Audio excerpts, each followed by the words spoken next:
নমস্কার। আজকের বিষয় নাহিদ ইসলাম। ঠিকভাবে বলতে গেলে অবশ্য বলতে হয় নাহিদ ইসলাম নয়, বিষয় তার পিতৃদেব, তার বাবা। নাহিদ ইসলাম দিয়ে শুরু করি তাহলে। আগুন খেকো ছাত্র নেতা, শেখ হাসিনার সরকারকে গদিচ্যুত করার মূলে আছে যে কোটা সংস্কার আন্দোলন, সেই আন্দোলনের সবচেয়ে বড় মাপের নেতা। বৈষম্য বিরোধী ছাত্র আন্দোলন তার অন্যতম সমন্বয়ক, কোঅর্ডিনেটর। মোহাম্মদ ইউনূসের নেতৃত্বে যে অন্তর্বর্তী সরকার হয়েছে বাংলাদেশে, সেই সরকারে নাহিদ হয়েছেন অন্যতম উপদেষ্টা। তিনি শপথ নিয়েছেন। অতি সম্প্রতি খবরে এসেছেন ভারতের বিরুদ্ধে বিষোদ্গার করে। বাংলাদেশের ৮টি জেলা বন্যায় ভেসে গেছে। নাহিদ সেখানে তিনি অভিযোগ করেছেন যে এটা ভারত ষড়যন্ত্র করে বাংলাদেশকে এইভাবে ভাসিয়ে দিয়েছে। নাহিদ ইসলামের সম্পর্কে না বলে এইবার বলি একটু তার বাবার সম্পর্কে। নাহিদ ইসলামের বাবা বদরুল ইসলাম। বদরুল ইসলাম পেশায় শিক্ষক। দেখছেন ছবি। তিনি ছেলের মতো তিনিও এখন খবরে এসেছেন। হয়তো ছেলের অভূতপূর্ব উন্নতি তাকে এত অনুপ্রাণিত করেছে যে চেপে রাখতে পারেননি নিজের আবেগ। সাংবাদিকের প্রশ্নের উত্তরে তিনি ছেলের ভূয়সী প্রশংসা করে যা বলেছেন তা বাবা হিসেবে গর্বিত হওয়ার মতো। অর্থাৎ ছেলে তাকে এত গর্বিত করেছেন। শুনুন নাহিদের বাবা তার ছেলের সম্পর্কে কি বলছেন। নাহিদের কোনো পরিবর্তন হবে বা কেউরই পরিবর্তন, তারা সিম্পল আগে যেরকম ছিল এখনও এরকম, তাদের মধ্যে কোনো অহমিকা দেখা যাবে না। আমরা অনেক সময় দেখেছি বাংলাদেশে যারা মন্ত্রী হয়েছেন, যারা প্রতিমন্ত্রী হয়েছেন, এমপি হয়েছেন, তারা মন্ত্রীর আগে এবং পরের বিভিন্ন বিষয় চেঞ্জ হয়ে যায়। পোশাক আশাক থেকে শুরু করে সয় সম্পত্তি সব কিছুই বদলায় যায়। আপনার বেলায় মানে আমরা এখন পর্যন্ত যা দেখছি, নাহিদকে আমরা শুরুতেও যা দেখেছি, আন্দোলনের শুরুতে, ঠিক যখন সে শপথ নিয়েছে তখনও তাই দেখেছি। আপনার কাছে এইবার বিষয়টা কি মনে হয় যে এবার বাংলাদেশ ভিন্ন কিছু দেখবে? হ্যাঁ, অবশ্যই আমি মনে করি বাংলাদেশের মানুষ একটা ভিন্ন রকম রাষ্ট্র ব্যবস্থা দেখবে। আমরা ঢাকার মানুষ, আমার আগামীতে চলাফেরার মতন ব্যবস্থা আছে। আমি আমার ছেলেকে বলছি যে সরকারি ভাতাও যেন গ্রহণ না করে, আর সেটা নিলেও যেন দরিদ্র মানুষের মধ্যে বিলিয়ে দেয়, এবং তার যেন কোনোদিন কোনো অহমিকা না হয়, কোনো যেন পরিবর্তন না হয়। আমরা পরিবর্তন হব না, কিন্তু দেশকে পরিবর্তন করব। যেমন অনেক সময় টাকা অফার করছে, আপনার অ্যাকাউন্ট নাম্বারটা দেন। আমি কেন, কিসের টাকা দেবেন? বলে নাহিদের চিকিৎসার জন্য। আমি নাহিদের চিকিৎসার জন্য আমি যথেষ্ট, আমার সেই সামর্থ্য আছে। করে না, অন্য না হতের লোকদের জন্য একটু টাকা দিতে চাই, আপনার অ্যাকাউন্ট নাম্বারটা দেন। হ্যাঁ, আবার অনেকে কোনো মহিলার কণ্ঠ দিয়ে আমাকে অফার দিছে যে 1 কোটি টাকা দেবো আপনার ছেলেকে, না করেন 2 কোটি টাকা দেবো আপনার ছেলেকে এই পদ থেকে। আমি আমার ছেলে এই পদ থেকে কখনোই বেরোবে না। আপনারা এত অত্যাচার নির্যাতন করছেন, অনেক ক্ষতচিহ্ন দেখে খুব আহত হয়েছি, তখনই এটা হয়নি। আমার ছেলে কখনোই বা আমাদের পরিবার কখনোই এই লোভে আপনাদের এই ফাঁদে পা দিবে না, আমরা যদি মরিও যাই। আহা, সত্যি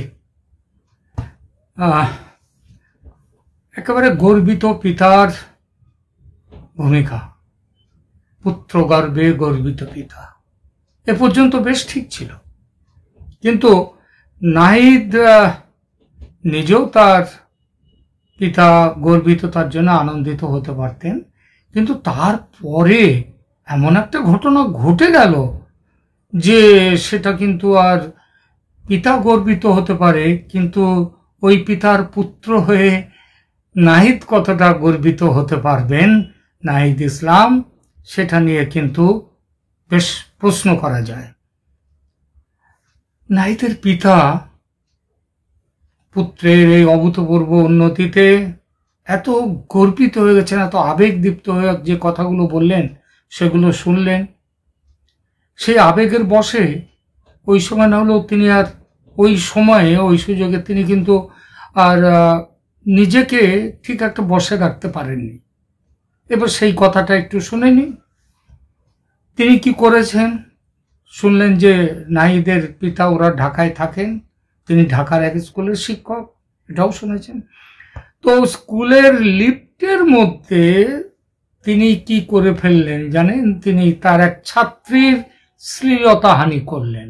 লিফটে আর কেউ ছিল না, ছাত্রীকে সেখানে ধরে দেখতে পেয়ে একা পেয়ে তিনি তো জাপটে ধরলেন, তার বিভিন্ন অঙ্গে প্রত্যঙ্গে হাত দিলেন, এবং সেই ছবিগুলো আবার ওদিকে কিন্তু সিসিটিভি ক্যামেরায় উঠে গেছে। আর পালাবার পথ নেই, অস্বীকারের পথ নেই।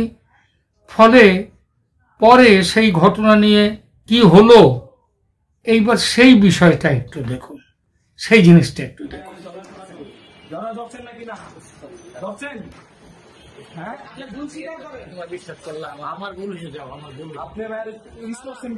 সবকিছু করতে ভিডিও কিন্তু আছে, আপনি যে ভিডিও করছেন ভিডিও কিন্তু সব আছে। আমার বিষয় দোষ লিস্টের মধ্যে জড়া দর্শন কিনে বলেন। না না না, সত্য কথা সত্যি কথা, জড়া দর্শন কিনা, জড়া দর্শন কিনা।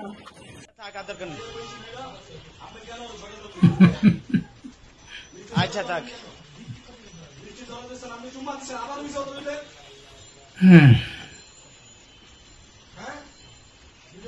করতেছি।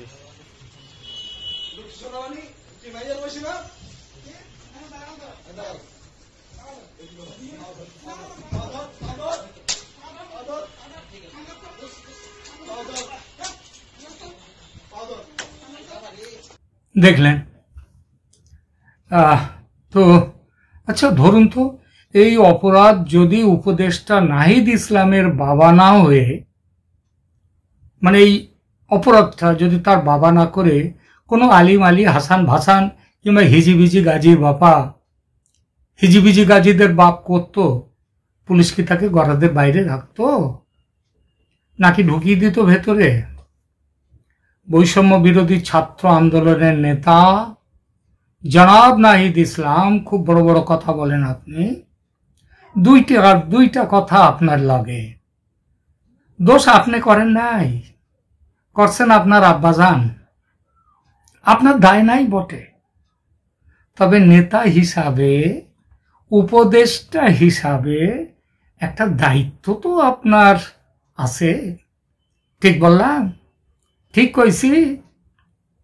বৈষম্যের সত্যিকার বিরোধী হলে বাবার ক্ষেত্রে কিন্তু বৈষম্য করা উচিত নয়।